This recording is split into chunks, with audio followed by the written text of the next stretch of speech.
Senator Ron Wyden is currently the Senator of Oregon and is a member of the Senate Finance Committee in Congress. He has held that seat since 1996, so he's been there for an extremely long period of time. Next year will be 30 years. And throughout his tenure as a senator of Oregon, he has routinely targeted and gone after agents, looping all agents in with bad actors and call centers and people doing fraudulent activities, and really trying to pass legislation that will make agents crushed by overregulation and nonsense regulations that don't really help anything. He's a typical pencil-pushing bureaucrat that doesn't really understand the value that good agents make to their clients. I'm going to go through a bunch of different things in this video when it comes to Ron Wyden, but he's someone you need to be aware of because he is one of the biggest threats to the future of agents that we have today. He would like it if agents were eradicated, and his communication, his aggressiveness towards agents, and his desire to regulate agents into obscurity proves that.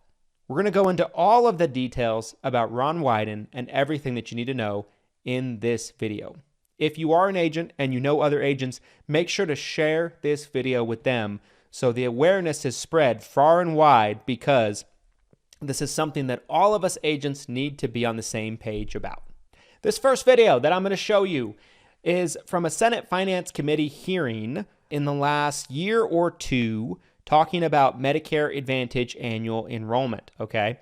Now, some of the things that Ron Wyden says is not wrong necessarily on the surface, right? He talks about bad actors, people being enrolled in multiple plans, people being taken advantage of, all of which is fine and dandy. But the biggest problem when it comes to Senator Ron Wyden, to me, is he tries to use arguments like that to pass legislation or rules and pressures CMS into doing so, if you look at his history, that affect probably your everyday hardworking agent that does a great job for their clients more than it does the bad actors. And that just comes from a lack of understanding or sympathy about our industry, and it's a big, big problem. But he's routinely been somebody who goes after agents and brokers and loops them in and lumps them into the same pot as bad actors. So just to give you an idea of the aggressiveness of which he comes off with, I'm going to play a little bit of this video from this Senate Finance Committee hearing. This morning, the Finance Committee gathers to discuss an emerging trend in Medicare Advantage, marketing middlemen. Now, there's a long history of rip-off artists in the private sector trying to take advantage of seniors who depend on their flagship health program, Medicare. Since I served as the director of the Oregon Gray Panthers, something like a year or two ago, these unethical salespeople would often sell seniors 10 or 15 separate unnecessary Medigap policies that weren't worth the paper they were written on. Senator Daschle, Senator Hines, Senator Dole, and I came in, and we pretty much drained that swamp. The same thing happened at the start of Medicare Advantage. In fact, I think my colleagues were there.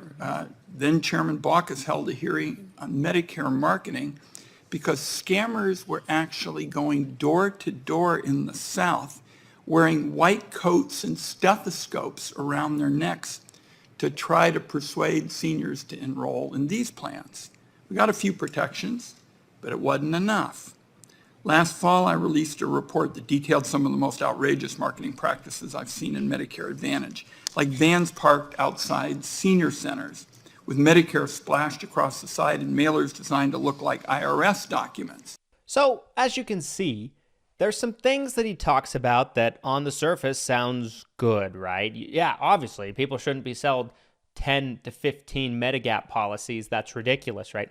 But you can see that he's overall aggressive in his messaging about the Medicare sales industry. I have never once heard him say anything complimentary like there are plenty of agents out there that do a great job for their clients, right? They are honest, hardworking, and ethical people, which, in my opinion, being at the forefront of our industry and being in it my entire life, I will say that the vast majority of people, 95 to 99% of people in our space, are good, honest, hardworking people that really want what's best for their clients. And while you might have a small percentage of bad actors, people like Senator Wyden like to position it that is the entire industry. They never take the time to talk about the vast majority of great people in our space. And as a result, try to pass rules and regulation that crushes the vast majority of hardworking good agents. He's not our friend. He's not our advocate. And he's been aggressively coming for you as an agent for years. You might not even be aware of it. I'm going to go over something here where I'm going to share my screen once again. This is a proposal that Senator Wyden's office put out in the last year or so. It is extremely aggressive, and I do not have time on this video to go through it all with you.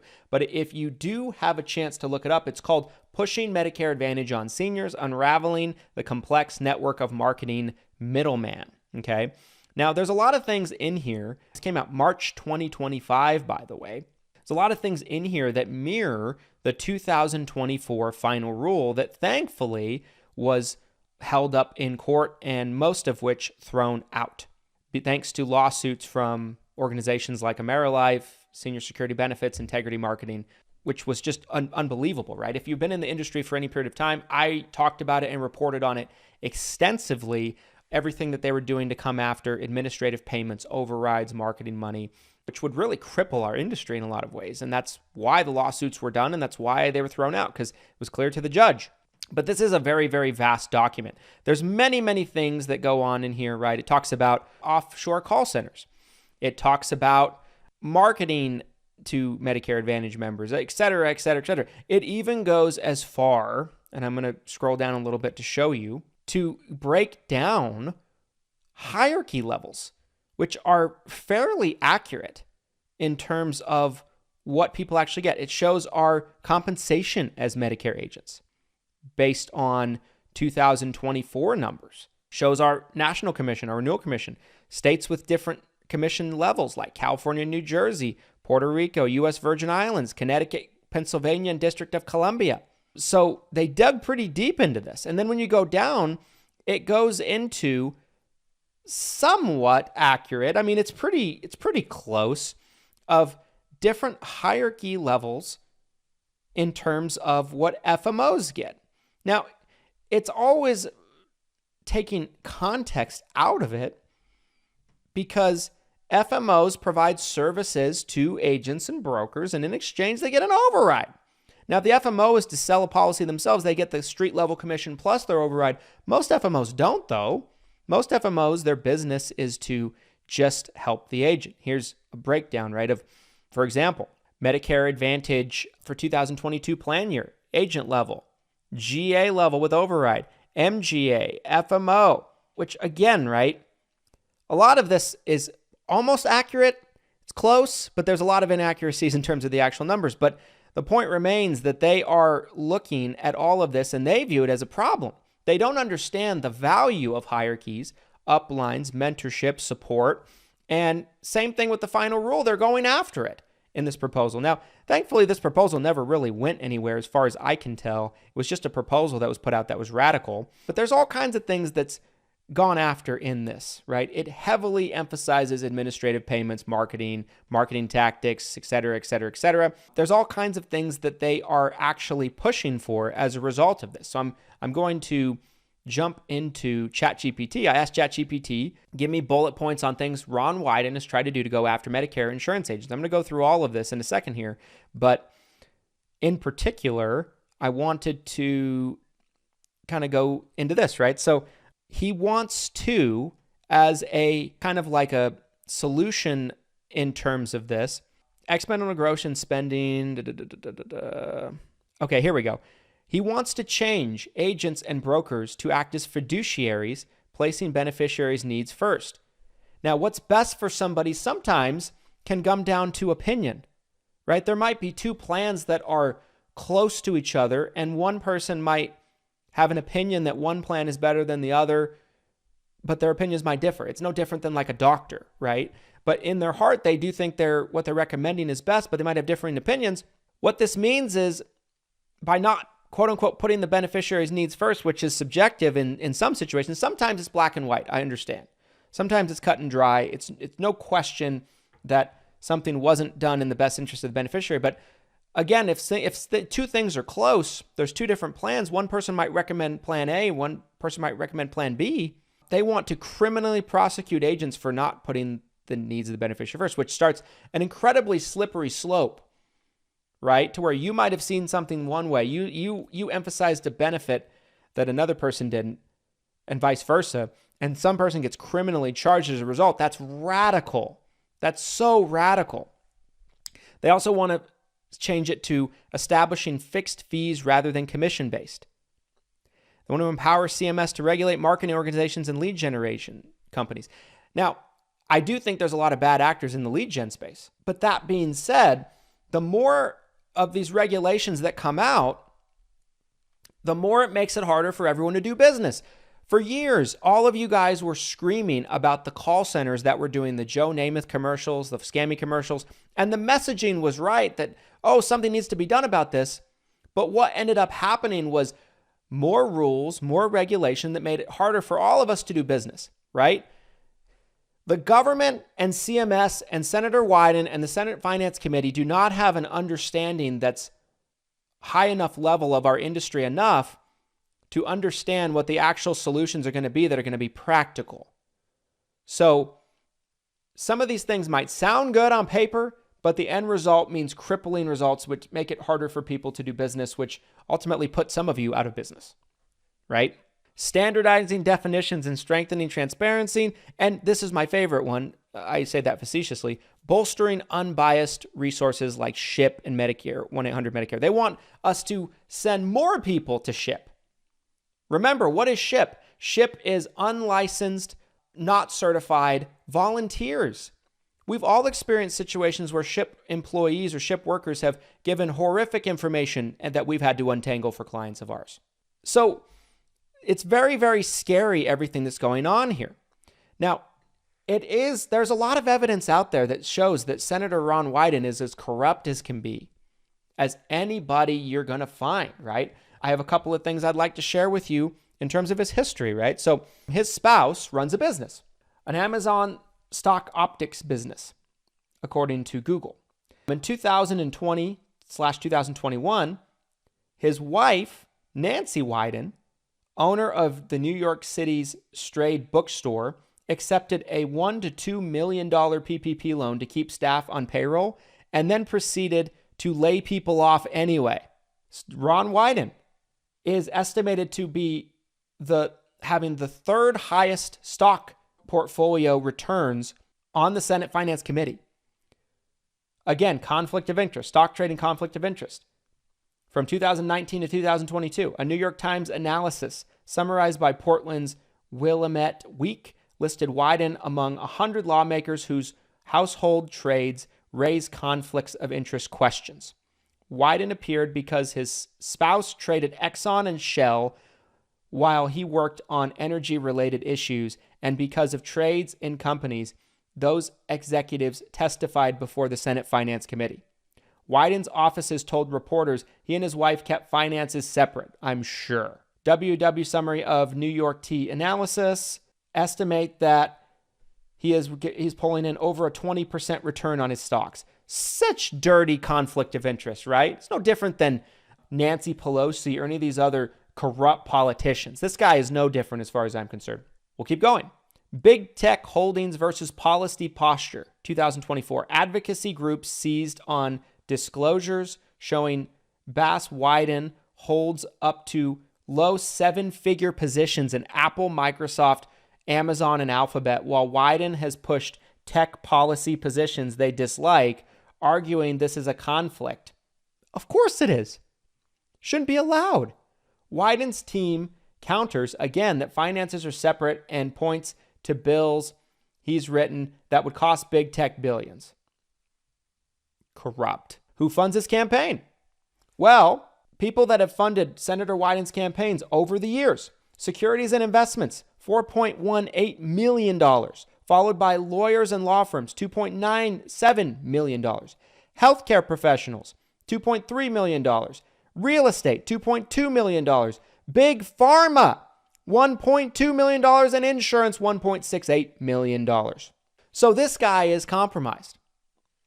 I also wanted to show you this that actually just recently happened, where it was clear, regardless of how you might feel about Robert F. Kennedy Jr., who's the current head of HHS, they brought him in the other day to basically grill him, and it was a strategic effort, clearly, by the Senate Finance Committee to drag him through the mud, and Senator Wyden was at the forefront of this. RFK Jr. fires back by saying, you've been in that seat for 25 years and you've never made any positive change in the health of our country. Accurate. Regardless if you agree with RFK Jr. on everything, I love the way he handled these types of interactions. I'm actually going to play a little bit of this for you now. Has warned that the committee is being politicized at the expense of children's health. American Academy of Pediatrics, you think they're lying too? I think the American Academy of Pediatrics is gravely conflicted. They get, their biggest contributors are the 4 largest vaccine makers. They run a journal, Pediatrics, which they make a lot of money on, that is completely dependent on pharmaceutical companies. So I wouldn't put a big stake in what they say that benefits pharmaceutical interests. Senator, I didn't politicize ACIP. I depoliticized it. The Congress has been investigating ACIP. All over the country, Mr. Secretary, scientists and doctors are saying otherwise. They're all wrong, too. They're all lying, according to you. The scientists and doctors are supporting me all over the country. There is division on opinion. I don't get letters from thousands of people who are not political saying that this set of changes is going to damage American healthcare, and particularly these healthcare agencies, for decades to come. I don't get any letters from people saying, hey, this is going to make a big difference forever. Yeah, maybe you're listening to a selective group of people. Well, you get me. Yeah, and I will. Fine. I will tell you what, Senator. I will put my mailbag against your mailbag any day of the week. I got 30 seconds. Dangerous respiratory viruses like RSV are on the agenda for the next advisory meeting. Countless parents have been awakened in the dead of night by a wheezing kid gasping for air, forced to rush their little one to the ER. There's no worse heart-wrenching fear. The RSV vaccine offers these kids protection against the worst effects of the virus. But now it looks like you're on a crusade to make infants and babies more vulnerable to the terrible illness. That's what we're doing with the COVID changes. And please make your answer brief, Mr. Secretary. I've said that the position is indefensible. I think it's possible. Congress has been investigating that committee for 23 years because it is pervaded with conflicts of interest. What we did is we got rid of the conflicts of interest and we depoliticized it and put great scientists on it from a very diverse group. Let me close very pro-vaccine. Let me close with this because, like Senator Crapo, I'm a few seconds over. I don't think, Mr. Secretary, this is about you and me. This is about kids being pushed in harm's way by reckless and repeated decisions to get scientists and doctors out of the way and allow conspiracy theories to dictate this country's health policy.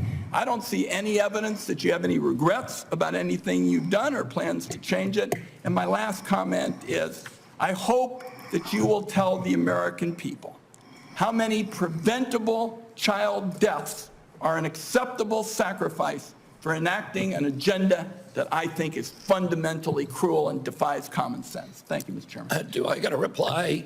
Or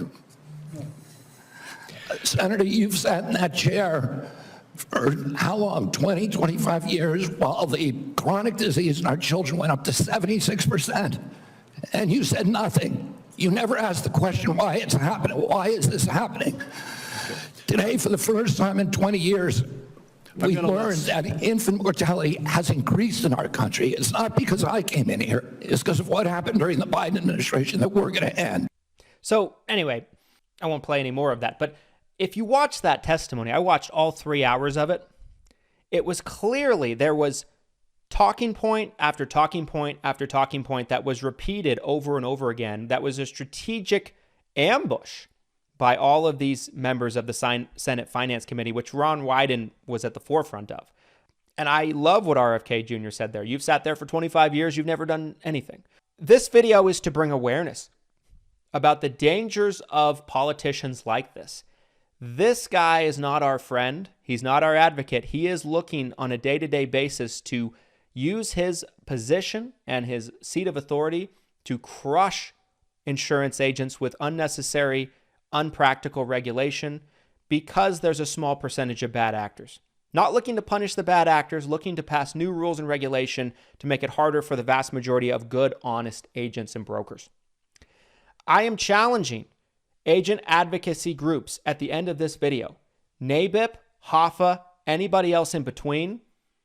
I would love to see something done about Senator Ron Wyden and his office. I think there's conversations that need to happen. I think there needs to be rebukes and public rebuttals and public pushback and criticism of what he's doing. I'd love to see it. Maybe it's already happened. I haven't seen it from any of those organizations. So if you guys found this video helpful, insightful, enlightening, do me a favor. If you're an agent and you care about what's best for agents, like the video so more people can find it. Comment your thoughts down below. Is this disturbing to you like it is to me? And make sure to subscribe. Make sure to share this video with every agent that you know, because we all need to be aware of the people in positions of power that are trying to destroy us on an everyday basis. Thanks so much for watching, everybody. Here's to your massive success, and we'll see you on the next one. Christian Brindle out.